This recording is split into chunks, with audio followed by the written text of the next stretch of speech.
going. All right, man. Welcome to Crow 777 Radio. This will likely be episode 198. Jason and I are a bit ahead. Jason Lindgren is with me and Mr. John Brisson. We're going to be covering actually quite a bit of information that's pretty critical in these times. So many people feeling poorly, so many people not happy about their diet, the health of the general population. And this episode's going to begin to address those things. Welcome, Jason. And fine, good morning it is. So we are a little bit ahead, actually good bit ahead. Couple weeks. Yeah, a couple weeks. So do you have anything that needs to go in before we jump in? Well, by the time this is out, the soundtrack for Shoot the Moon will be available on CD Baby. Right. I just announced that on social media that we were getting close. A lot of people requested the soundtrack. So, and I just reviewed the audio you sent me. Anything else? Nope. Let's rock and roll. All right. Welcome, Mr. John Brisson, who, just so people know, was also the first speaker at Shoot the Moon NYC. Anyhow, welcome, sir. Thank you for having me on, Crow and Jason, on Crow 777. I'm glad to join you guys and discuss health and how the world order is robbing us of our health on a daily basis. Well, you know, this is probably going to be a useful episode to a lot of people, but I might amend slightly what you mentioned. Look at people like you who have educated themselves and are doing something to improve their health. A lot of us are kind of getting what we deserve, right? Heading off to the store, grabbing that box pizza. Not that people should have to worry about that, but the fact is they do now, don't they? A lot of the food supply is maybe not even classifiable as food at this point. I don't know.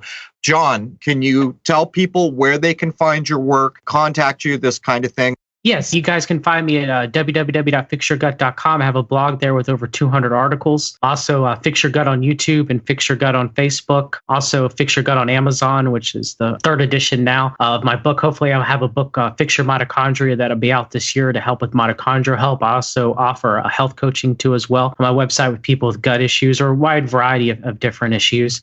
All right, perfect. Anyhow, Jason, you want to lead us in here? Well, John, I think your whole approach to all this came about because of things that happened to you personally, correct? Yeah, I was sick myself. I lost both my parents at a young age. I lost my mom to systemic lupus at the age of 7 and my father to hepatitis C at the age of 18. And I've had health problems off and on my whole entire life. So yeah, that's where I learned how to gain this knowledge because the medical system was not helping me. It failed me like it failed most people. Most people who come to me have been failed by conventional medicine. And in doing so, they search out alternatives to try to improve their life and improve their health and relieve chronic illness, which conventional medicine has a horrible track record of dealing with. So let's actually ask a question. Do you believe that you are what you eat, John? Do you think that's an accurate cliche? Very much so. I mean, we feeds our microbiome and nourishes our body with appropriate, vitamins and minerals and polyphenols and everything. So yeah, the more that we ingest, the quality of our food, even the quantity, studies have shown that fasting, it can help with our circadian rhythm and help with our overall health too as well.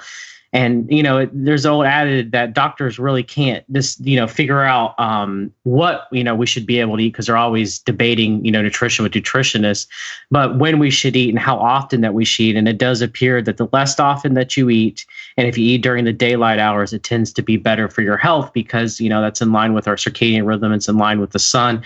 Most of us were not eating at, ancient man was not eating at 1 o'clock in the morning. So it seems to be better off that way if we follow how our ancestors, ate and everything. Well, we've mentioned this a few times. Even in the, I guess I'll call it classic Chinese medicine, there's an old saying that if the doctor has not prescribed you food as part of your prescription, then you haven't seen a doctor at all. And that's a bit ironic living in the West because very rarely when you go see a doctor, do they have much to say about food. I mean, they might tell you don't eat salt. They might tell you weigh too much. But most of the time, a specific dietary regime is never really addressed. And this sticks out like a sore thumb. I mean, you must be familiar with Dr. Lena, who we've had on the episode. But where would you like to jump in here, John? And just to be clear, the bulk of what we were covering here, and correct me if I don't get this quite right, I had to look up quite a bit, many of the words in your notes, even peptide. I was mistakenly thinking that was a protein. But most of what we're going to cover here is about diet and gut health. Is that correct? Yes, it is, Crow. So I guess when most people think of like their microbiome, for example, the bacteria that are made up in our gut, it's actually the bacteria that are within our entire body. Most people don't realize that there's no part of their body that is actual sterile, not even the brain. They used to thought the stomach was sterile, but the stomach, even though it does have a low pH in a healthy person, and because of the stomach acid that's being produced, bacteria do live there. Hopefully, probiotic bacteria like Streptococcus and Lactobacillus. But that's not sterile. The womb is not sterile. The bladder's not sterile. And like I said, earlier, the brain is not even sterile. The brain has its own microbiome too, as well. So there are many different organisms, bacteria, parasites, viruses, yeast. Some that are probiotic, some are opportunistic and cause issues, or some are more pathogenic. But if the microbiome is within a healthy balance of hopefully more probiotic bacteria or probiotic organisms than those opportunistic organisms, then most people can maintain proper health. Well, here in the West, and I'm kind of stating this without knowing certainly that what I'm about to say is true, so correct me if I don't hit the mark here. The food supply has really changed, and one of the things that's happened in the West is everything gets sterilized, basically. Yes. It gets boiled until all the life is out of it. It gets homogenized. It gets pasteurized. Historically, these were good ways to get these I'll just say biotic because you can correct me in a minute, these little things that we need in our system, like cheese would have been a good example before cheese was pasteurized, maybe milk. And here's another thing. So many people go for the yogurt on the shelf these days. My mom wants to do it all the time. It drives me crazy because I've read the ingredients. There is so much damn sugar in that it's like ice cream. It's not really yogurt at all, is it? And, I keep trying to get her over to the yogurt without sugar in it. But I mean, is this part of the problem? What's happened with the food supply being pasteurized and homogenized? Very much so, Crow. They've taken out fermented foods primarily out of our diet. And I mean, that was one of the main ways that we preserved foods in ancient cultures, and we were able to, ingest foods, later in the months was through preservation, canning, and everything. And we don't do that anymore. We don't eat fermented foods, cabbage, which is sauerkraut or kimchi, depending on your location in the world, or kefir or sour cream or kvass. I mean, there's many different types. Kombucha, there's many different types of fermented foods that have existed through different cultures throughout history. And those foods contain a lot of great living organisms for many people, a lot of probiotic bacteria and probiotic yeast, depending on the specific fermented food. Sauerkraut, for example, has tons of Lactobacillus plantarum, which is a species of lactobacillus that lives in the colon. It's a very probiotic bacteria. It can help keep opportunistic bacteria like Klebsiella or Strep at bay. So we've moved away from ingesting food that contained, also certain amount of living nutrients, and kind of moved on to the sterile, lifeless food. And I'm not saying that there isn't some benefit in modern food supplies too, like refrigeration, which gives us, a longer ability to be able to purchase and cook and food and eat later. And I'm not saying that there is some benefit to a lot of these modern techniques in preventing like food poisoning, for example.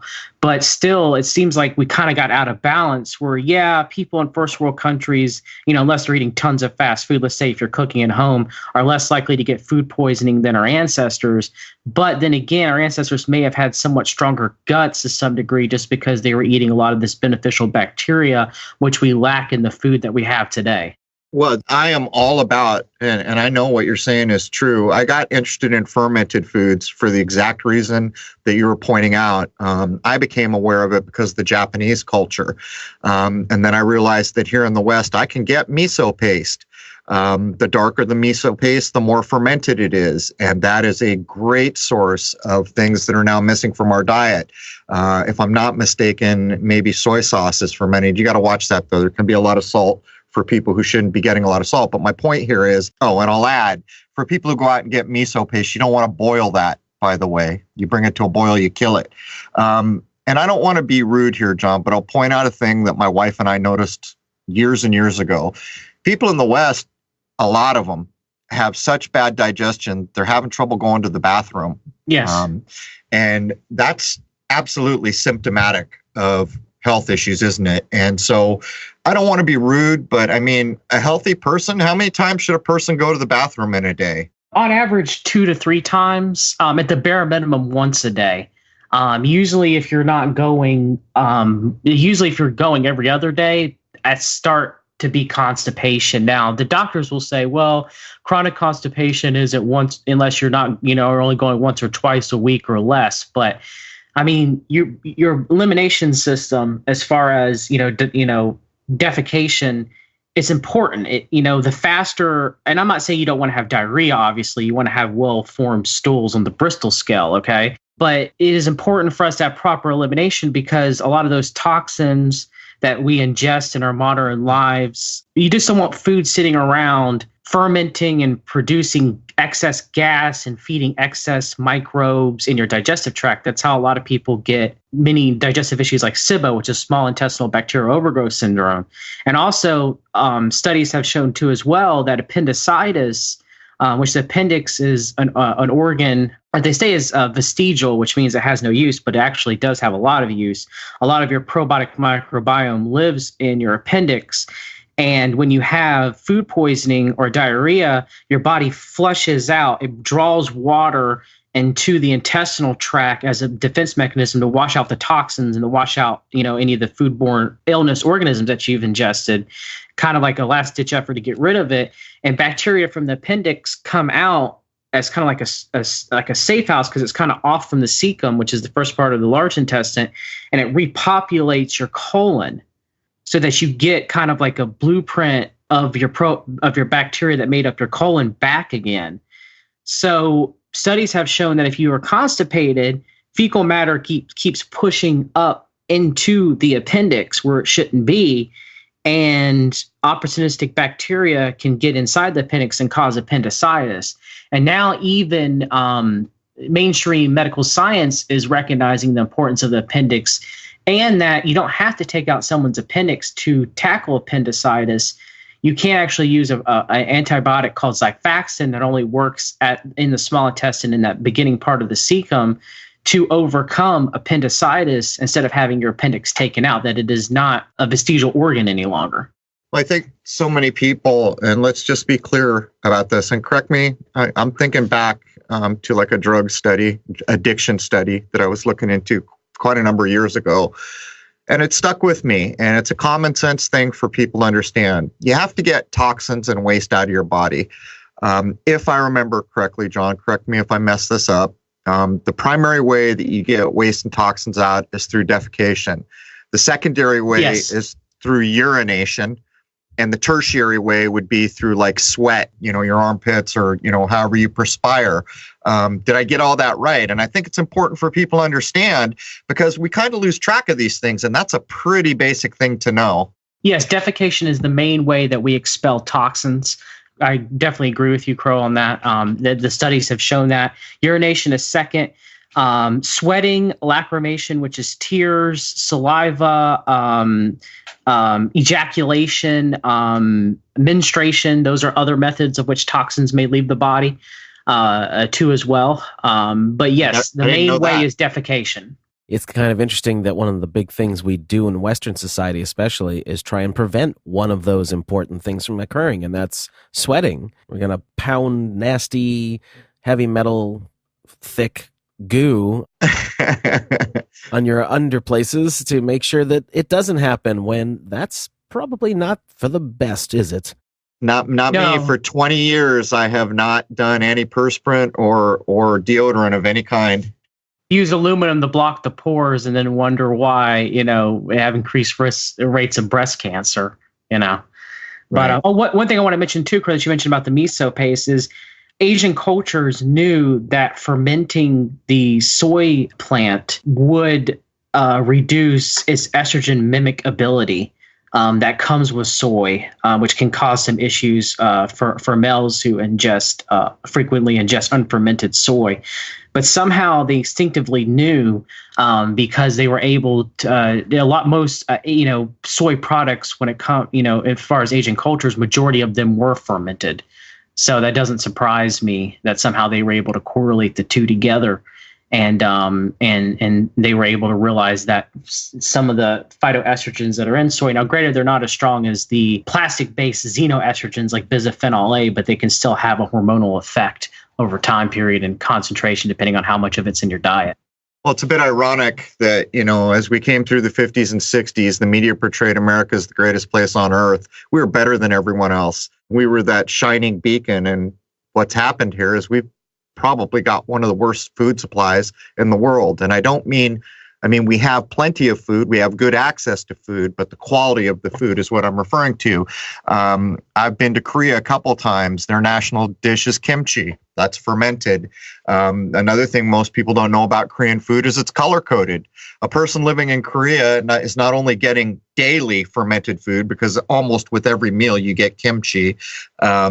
The colors tell you, if you've got all the colors that they use, you've had a balanced meal. But that's a word that I'm thinking about going at, because the importance of fermented food is lost here in the West, and we have very few things that could be considered fermented in the way we're talking about, not like a beer. But the word, think about the word. Ment always means mind. So there's going to be something interesting if you dig into the language there, I think. What do you think? Yes, very much so. And even the European Union has stricter food laws, and they're not using many genetically modified ingredients, if any at all.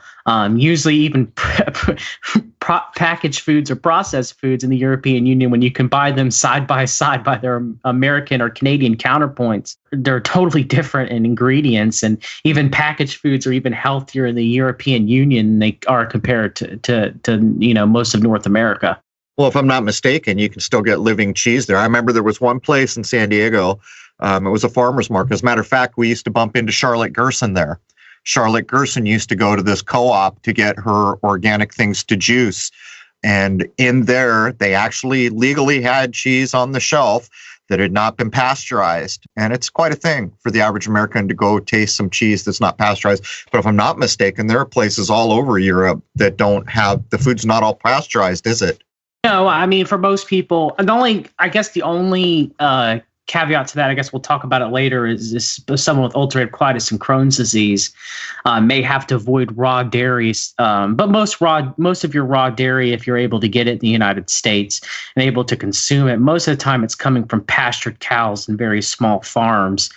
Which the risk of ingesting Mycobacterium avium paratuberculosis is very low. But for most people, the occasional ingestion, especially of raw cheese, which I can find raw goat cheese here in North Carolina. But I guess it depends on the state. I can't get raw milk, for example, unless it's only labeled for quote unquote veterinary use.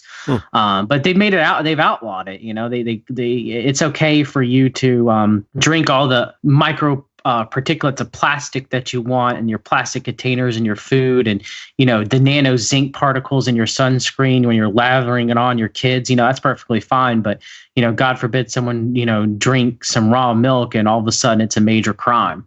Well, they've got everybody convinced that you got to obliterate food before it's safe for consumption, and it's just not true. It's the opposite of true. It's making us sick in this country. That brings me to another point. When we did the tee up for this, John, and we met briefly on Skype to just kind of outline what we were going to cover, and you made me aware of the different kinds of dairy.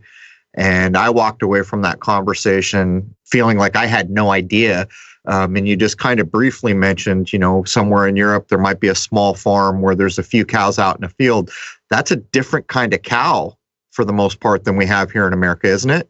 Yes, very much so. The difference is between the A1 producing cows and the A2 producing cows. And it's very different than like the cows that we have, today, like you mentioned in the United States, where majority of them are A1 producing cows, meaning that they produce A1 beta casein. Where the only difference between A1 beta casein and A2 beta casein is that A1 beta casein and all the 209 amino acids that make up beta casein, proline is substituted at position 67 compared to, it's histidine for A1 at 67 and proline for A2. So when a person ingests A1 beta casein, beta casomorphin 7 is able to be digested and cleaved off. and it's able to cross the blood-brain barrier as an opioid peptide. It makes it addicting. It makes it, most opioid peptides, your brain has opioid receptors to reduce pain and to decrease decrease pain, should I say, and increase dopamine levels. So endorphins, for example, your body produces its own endorphins to help pain management and regulation. There's a lot of opioid peptides within food, and casomorphin being one. So if you're ingesting, A2 milk, it's going to be less addicting and less inflammatory, supposedly, compared to if you're ingesting A1 milk, which is primarily within the United States. A2, there's a lot of Australian milk is A2. That's where most of your A2 milk is being produced. Sadly, most of the A2 milk that you buy in stores is ultra filtrated. It's not homogenized, but it is ultra pasteurized for increased shelf length and everything, because they have to transport it from Australia. But still, even that, the A2 milk that you're ingesting, even if it is ultra pasteurized, is going to be better than most of the A1 milk that you're going to ingest, except for possibly grass-fed raw A1 milk actually might be okay for some people. But it just depends. There's some people who ingest the standard A1 milk that we get here in the States, and, they can't tolerate it. It makes them ill. It changes their mood. It makes them more anxious. They have digestive issues. But if they ingest the A2 milk, they have no problems. Well, let's put this in layman's terms. I guess I'm fortunate. I never liked milk. I never liked cow's milk. I've never drank. The most cow's milk I ever get is maybe a spoonful in a cup of coffee, and a lot of times not even that. But what you're saying here is primarily in this country, we're getting what you're calling A1 cow milk. Other places where it might be more healthy would be A2 cow milk. How in the heck did the cows become A1? Can you put in layman's terms so people understand what we're talking about? How did this difference occur? Weren't all the cows the same at one point? There was a mutation, I guess, within the cows due to animal husbandry leading to breeding. They kind of bred different cattle for different purposes. So here in America, we tend to have corporate feedlots and corporate farming. So they wanted the A1 cows. I think Jersey cow is the main one. So they produce a good quantity of milk. So they kind of bred the cows specifically for that purpose, and in doing so, they bred mainly A1 producing cows. Did that compound it? Did the damage compound? We know. Now, when you go to the store, you'll see all these labels, non-GMO, no antibiotics use. But we know certainly that in a lot of these big farming dairy operations, all those animals were getting put on antibiotics for decades. And that means the next generation came from parents that had been on antibiotics. Did that compound the issues we're talking about? Hormones was the big thing, too, that a lot of people picked up on. Yeah, I actually had to go back and look. I'm sorry. It was the Jersey cow that is primarily the A2 variety. The Holstein that's used in America is primarily A1 with some A2. But yeah, it's them breeding the cows, for better meat, for them to be bigger, for them to produce more milk. And in doing so, it kind of changed the protein and the casein that was produced by the cows. And so, when you look at milk here now in the States, it's pasteurized. Now you can have vat pasteurization, which is the safest. It's kind of like low temperature, long-term pasteurization. It seems to denature the milk the least, the proteins within the milk. And then you have standard pasteurization. Then you have what is called as flash pasteurization or ultra pasteurization, which is very quick, very high temperature. It's not good for the milk. And then you have, of course, homogenization, where you're kind of forcing the fat globules through a filter to separate them so the milk is more, quote unquote, palatable. So you have, homogenization for a lot of milk. And then, of course, you have the hormones, the bovine growth hormone being injected into cows. And some studies have shown that they might be expressed into the milk. Antibiotics are expressed into the milk, too, as well. They're given to cattle. So you're getting a good dose of hormones, and consuming milk of the worst quality, you're getting a good dose of hormones. I would say maybe some sort of infection, maybe pus to some degree, even though a lot of that's going to be pasteurized out. it's just a soup of something that's the farthest away that you can get from the actual animal in and of itself, or whatever milk's supposed to be. Not as some people argue, we're not supposed to consume milk. Vegans would argue we're not supposed to consume another animal's milk. And yeah, but I mean, there is some positives and negatives to almost anything that we ingest as human beings. We are technically omnivores.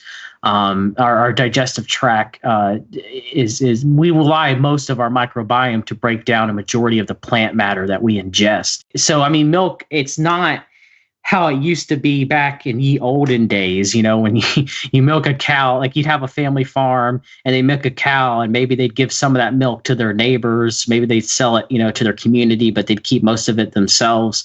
Now it's huge lots with cows who are, sick all the time and giving antibiotics, and, bleeding and pus gets into the milk and stuff like that, and just the worst imaginable. And it just comes out as a sterile, lifeless, liquid in a carton for mass consumption. And nature free. It's funny how we can come to a time when a word like denatured doesn't mean anything to us. It's removed the nature from it.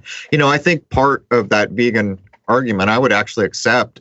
How is it that we will accept that a baby human being can have cow milk, but as a society, the idea of drinking human milk is repulsive? Makes no sense. You go out to nature, a beaver's drinking beaver milk, a monkey's drinking monkey milk, and if we were back far enough, a human being would be drinking human being milk. But I am a little one-sided because I've never really consumed animal milk other than maybe cheeses and stuff. But it's a hell of a thing, that word denatured. As a matter of fact, here's a recent story that I'll tell it just to try to get people to read the damn labels on all that crap you're picking up at your store. My wife went out to get some rubbing alcohol that we needed to do a thing here. I opened it up and I immediately got an overwhelming smell of, what is it? Is it acetone? What a lot of women use to take nail polish off? Yes. Yeah. So the acetone. So I'm looking at this bottle. It says denatured isopropyl alcohol. And that's all it says on the label. On this tiny, tiny label on the back, I'm looking through and there it is. 15% acetone. I'm all, holy smokes. People put that stuff on their bodies. Alcohol, what they consider rubbing alcohol. And what's more is up at the top, the active ingredient, apparently acetone, is not an active ingredient. And so then I started thinking, well, maybe I just don't know what I'm doing here. Do people really go to the store and like rub a scratch with isopropyl alcohol, or is it something else? But my point is, here we are buying this thing and we were going to clean, the glass had got stuff on it that we knew the alcohol would get right off cleanly. But I ended up taking that right back. Can you imagine? You go to buy alcohol and there's acetone in it. It's beyond me, the things that get put into our products these days. That's paint thinner, by the way. Is that what it is? And you can smell it. I recognized the smell instantly and said, wait a minute, that's not what I meant rubbing alcohol. So we ended up going back up and we're trying. The funny thing is like if you're 60 or 70 and you're nearsighted, you're never going to know because the labels are so tiny. And so then we're going through and I forget what I figured out, but I figured out how to just get the spirit that comes from a plant called alcohol with not a bunch of crap in it. But yeah, I was blown away because my first thought was, I know certainly people go to the store, they buy this to rub their scratches, which they probably shouldn't, and there's acetone in it. Yeah, I mean, denatured alcohol, if I remember correctly, it's way more higher toxicity than isopropyl alcohol is. 70% isopropyl alcohol. I mean, just if there's no added anything to it, I mean, I'm not going to say it's not necessarily a good idea to pour that stuff on your cuts. I mean, hydrogen peroxide actually may be worse to some degree because of its oxidating effect to the tissue. There's actually studies that show that hydrogen peroxide in some cases can increase scarring formation. But I mean, yeah, I mean, when you're going to put isopropyl alcohol in a wound and you put denatured alcohol instead, it's not a good thing. Well, it was isopropyl alcohol. I think it was, I got to go, well, we don't have the bottle. I think it was 15% acetone. I mean, it was, when you opened it, it was the overwhelm. I mean, I knew instantly something's wrong here. I just smelled it and it was labeled isopropyl. And when we went back, we found the correct label for just, basically, so people know, ethyl or methyl alcohol in the alchemical world is the spirit of almost every growing plant in the world across the board, to the point where in some of the alchemical procedures, it is stated, and I don't know if I agree with this or not, I think there is a difference between distilling the ethyl alcohol from a plant and going to the drugstore and picking up pure ethyl or methyl alcohol. But there are plenty of alchemists who claim you could just swap that right in. It's the same thing. To me, it comes back to Dr. Emoto's work, the intent idea embedded in the things we use. It's a bit like the tofu story you're telling. Somehow the Japanese knew that if you ate these tofu products without fermenting them, that it would, I guess what you were getting at, is feminize men more readily, right? Yes. A lot of people complaining about that in the West. The manly man being slowly missing from our society. And this goes to show, man, you are what you eat. All that time ago before the microscope, somehow the Japanese were close enough to nature to understand if you eat this, it has a feminizing quality, but if you ferment it, not so much. Talk about being close to nature. Or even in the Western world about scurvy and its connection to citrus fruits and vitamin C and everything, and how it was lost and then reknown again. But I mean, it seems that human beings are able to discern most of the time whether something is helpful or harmful, even though I guess the Romans didn't understand that lead was poison.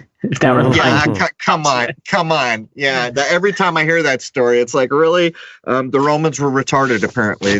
They were mentally deficient. Conquered most of the known world, couldn't figure out lead.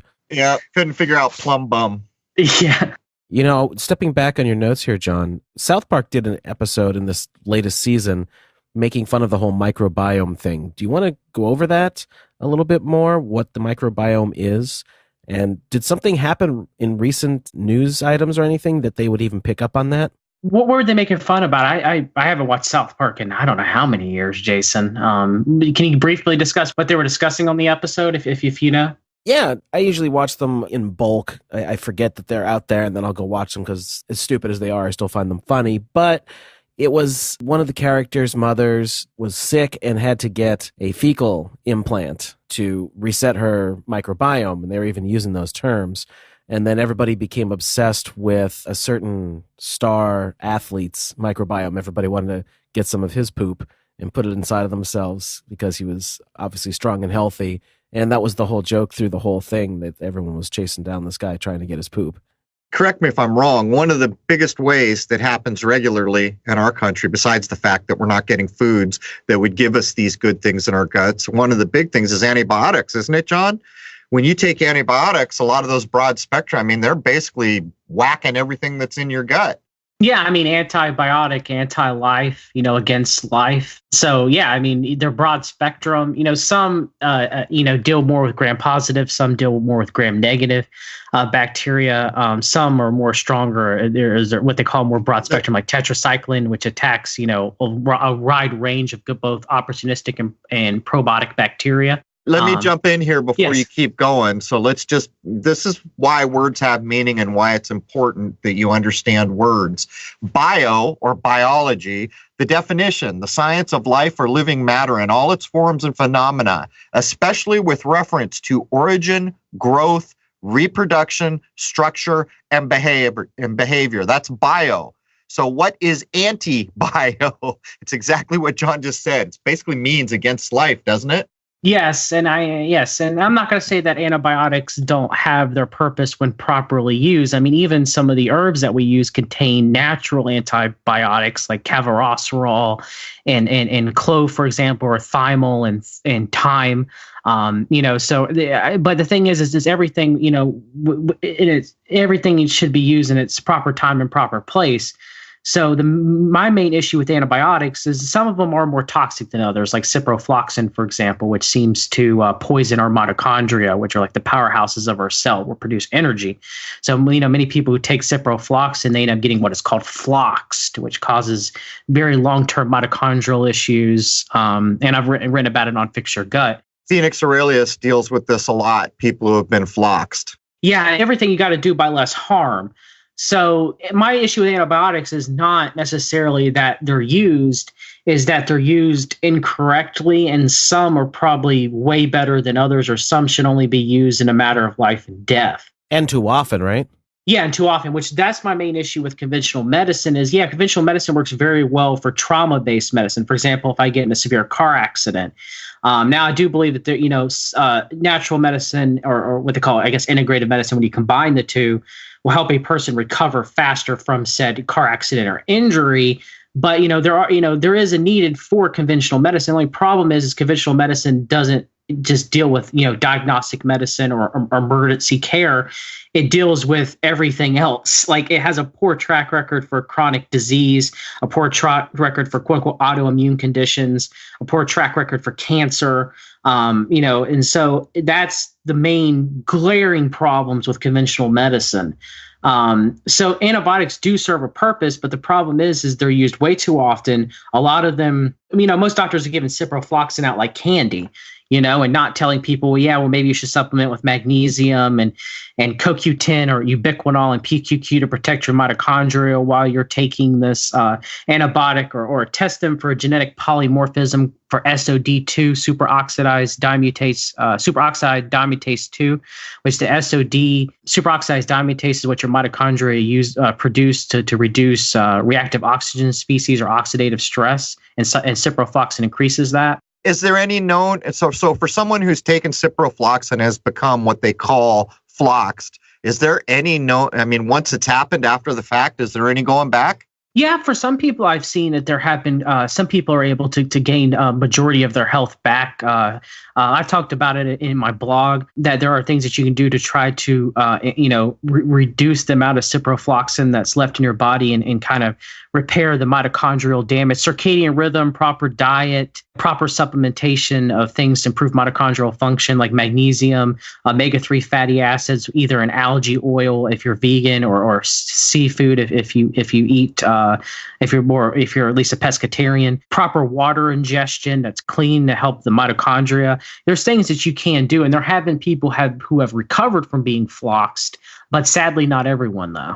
So let me ask you something. Right now, my wife and I have been doing basically the Gerson method of juicing. People have heard us talk about it. Basically, the main difference is we're getting juice that's still alive. It's being cold pressed. So are we putting, from your estimation, are we putting all these good living things back into our gut by juice? I know certainly, beyond doubt, I am getting living life into my body. The life that was in that carrot, the life that was in that apple, or whatever it is that we're juicing. We usually do two, an orange and a green juice. The green juice is made up of many things. But the life that was in that living thing, I'm ingesting it because I'm juicing it live. I'm getting it right away. Am I also getting, I don't know if I should call it probiotic, but I think you know what I'm getting at. Possibly. It depends on where you're getting your food from. If you're getting it from a garden outside and you're not really, washing it off too much, then yeah, you would be getting a good amount of probiotics. Now, granted, some people could say that could lead to foodborne illness, and it could, it is possible. Now, if you're ingesting, it depends. Like if you're ingesting conventional produce, which I don't think you are, that you get from Walmart, for example, no, that's not organic. A good idea. It's all organic. But if it's organic, and then there are some organic pesticides that can cause issues for some people, like copper. But if you're getting more of that healthy food, I wouldn't necessarily say it'd have a lot of probiotics, but would have a lot of good prebiotic goodness, which prebiotics are what feed the bacteria or organisms that live in our digestive tract that have to ferment our food and help us process it and break it down for assimilation.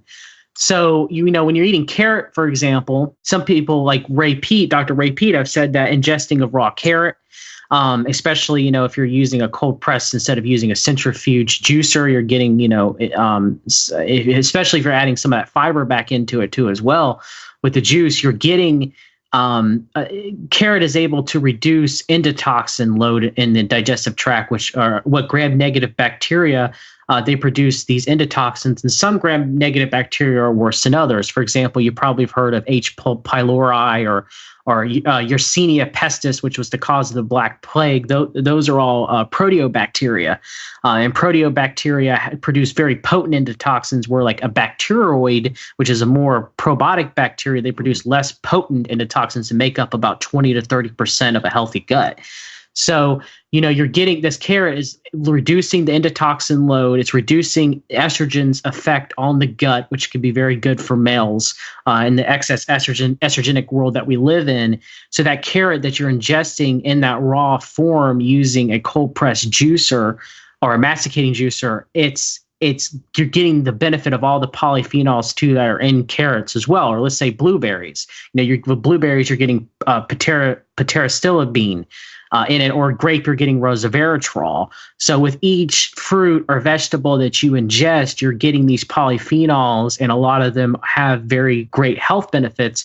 However, there are some people with gut issues develop sensitivities to a lot of these polyphenols.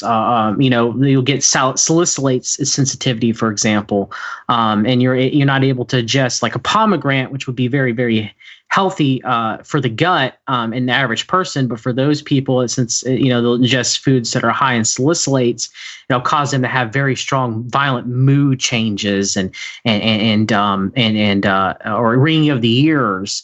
And that normally they would not get if you have a healthy gut. It's weird, when our gut is unhealthy, majority of the food that we eat can almost turn against us and can almost make us extremely ill. And people go on more limiting diets, and in doing so, the microbiome further dies off, which causes kind of like this cyclical effect.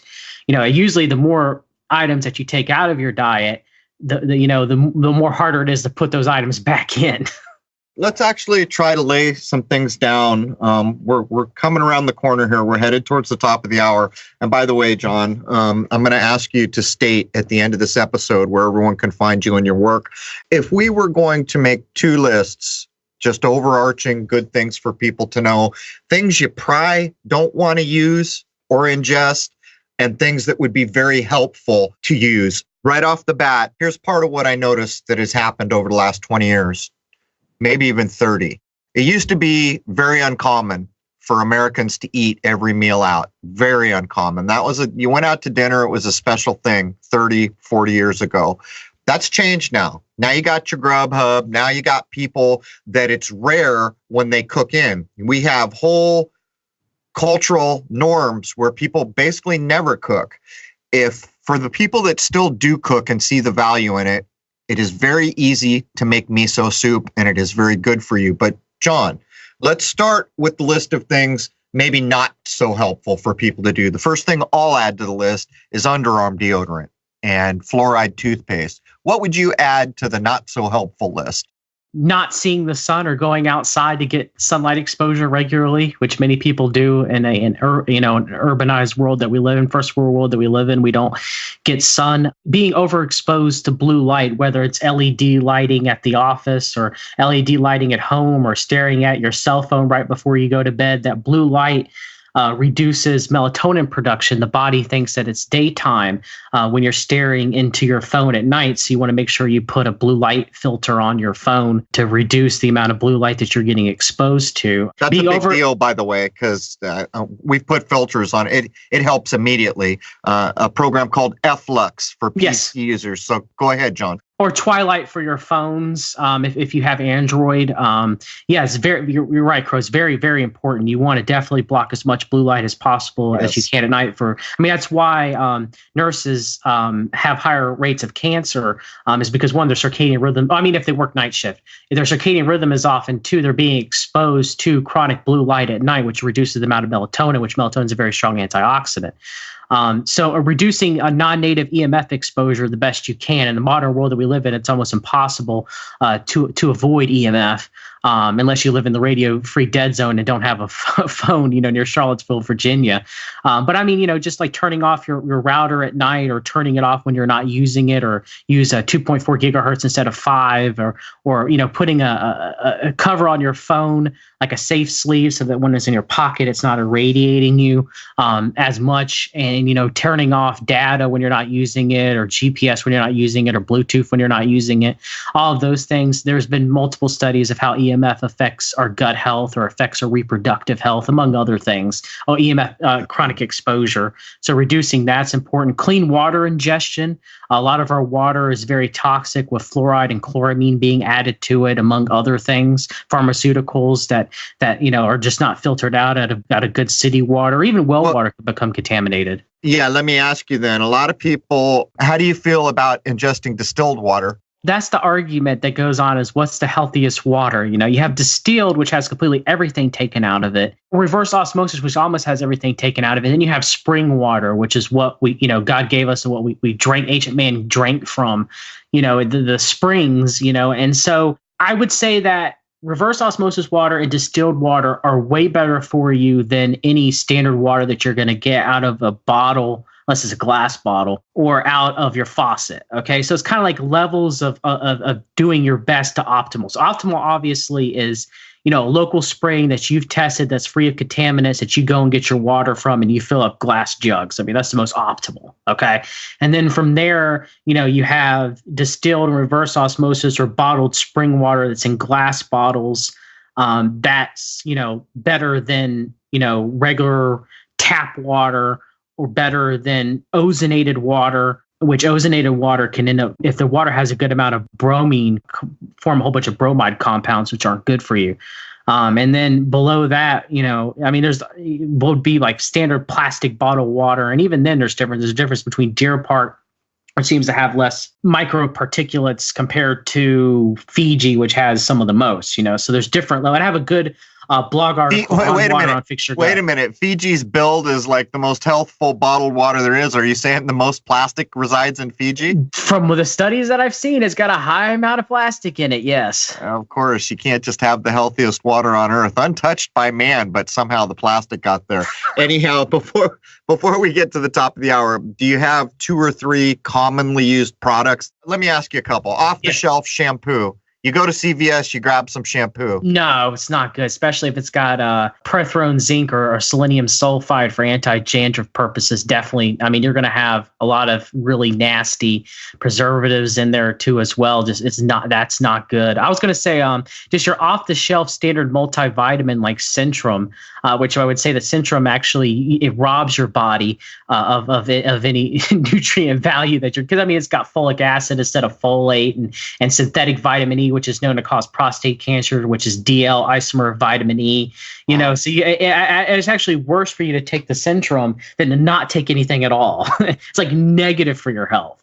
The reason I asked that is I saw this study where they had tested people to see what kind of terrible things are in human bodies. And they found that 17-year-old young women had the highest toxicity with things like paraben and other things. Yeah. And it's pretty simple. Young women want to be beautiful and made up and smell good in our current Western society. And they were pointing to, I think, shampoos maybe was the source of the parabens. Lotions. Lotions, the kinds of makeup. But how about, let's go to the other side, helpful things. What would be some, I'll add to the top of my list, miso. And again, don't boil your miso. If you're making soup, learn how to do it. Put miso in after the fact. We've got about 4 minutes to the top of the hour where we got to put the break here, John. So what would be some helpful things people could consume? Try to eat organic fruits and vegetables, grass-fed meat, clean water, like I'd mentioned earlier. Fruits, blueberries are very good. Pomegranate is very good for the gut and feeding the gut too as well. Every now and then, a good organic kombucha, like Dr. Townsend's brew kombucha, if you're not sensitive to yeast, or organic kefir that's low sugar, or yogurt that's grass-fed and low sugar can be very beneficial for the gut too as well. Grass-fed meat, low mercury wild-caught seafood that's preferably in the North Atlantic, which is least contamination, definitely not in the Pacific with Fukushima. But I that would be my recommendations. As far as magnesium supplementation, 80 to 90% of Americans are deficient in magnesium. So, proper magnesium supplementation, I have a good blog on it on Fix Your Gut. It would definitely be recommended. It'll help, with many people dealing with anxiety and poor sleep and pain. Magnesium helps a lot with that, and also maintaining motility. So that'd probably be my recommendations, Crow. All right, so we're coming up to the top of the hour. In a moment, I'm going to ask you to recite where people can contact you and find your work. But, we had converted this whole house to LEDs. And when I first put them in, I thought, wow, look at that, man. It's like daytime in here. It's so bright. Those things really work, and they're not using any energy. Then I started to find out about blue light. Needless to say, there are no LEDs in this house, and I put programs like FLux on my PC. I don't use a cell phone or device like that, but I noticed instantly, because what I generally do is I work 10 hours a day from roughly 9 to 9 or 9:30 at night. So I'm looking at this monitor. As soon as I put FLux on, the very first night I did it, it starts to dim out and the blue light is removed and it starts to go down like the sun. I slept better the very first night. These things are not pipe dreams. I've got firsthand experience, and I'm telling you, think of all the children out there and their damn blue light devices. Everyone should think about these things and look into it. Jason, what do you want to add before we wrap up? Grass-fed butter is one I was going to throw in with the helpful things. That's something I cook with and use on a regular basis. I use almost exclusively olive oil, but I think my wife would prefer to use grass-fed butter more often. I use coconut oil a lot too. I don't know how John feels about that, but it seems to be a healthier option. And also, think about coconut oil. It has a very high smoke point. Yes. Olive oil has a very low smoke point. You don't, if you get olive oil to the smoke point, you're starting to ruin the benefits and the flavors. If you want to cook things at a high temperature, coconut oil is great. Peanut oil is great. There's avocado oil. You can look these up. And this is critical to know, because once you've gone past smoke point, you're basically just eating fat at that point that's been burned. John, can you tell people where they can find your work, how they can contact you, this kind of thing? And Jason, can you please cut what he's about to say out and add it into the beginning? Yes, Crow. You guys can find me at www.fixyourgut.com. I have a blog there with over 200 articles. Also, Fix Your Gut on YouTube and Fix Your Gut on Facebook. Also, Fix Your Gut on Amazon, which is my third edition now of my book. Hopefully, I'll have a book, Fix Your Mitochondria, that'll be out this year to help with mitochondrial health. I also offer a health coaching too as well on my website with people with gut issues or a wide variety of different issues. But yes, definitely, it's an excellent discussion, and I want to thank you guys for having me on. So let me ask before I wrap up here. Yes. We had Dr. Lena on. There was an onslaught of people who just wanted to talk to him. The problem is Dr. Lena has zero time. He can't take on one single more person. That's how plowed he is. Are you open to getting correspondence from people, or do you have limits? Very much so. Very much open. I'm not going to say that I don't have a regular clientele. I do, but yes, I understand what it is to be ill. I've been ill my whole life and everything, and I'll do my best to help whomever comes to me. All right, perfect. There it is. So many people feeling unwell these days because the modern, artificial, denatured world we live in is starting to take a toll. But there it is, man. There's the first hour of episode 198. We hope you'll join us all over at crow777radio.com. That's CRROW777radio.com. We exercise free speech there. So much I would like to have said about vaccination in the first hour, but if we do it, it just gets removed or struck or unavailable. We will talk a little bit about vaccination in the second hour. Hope to see you over at crow777radio.com. There it is, man. Cheers.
enemy of knowing.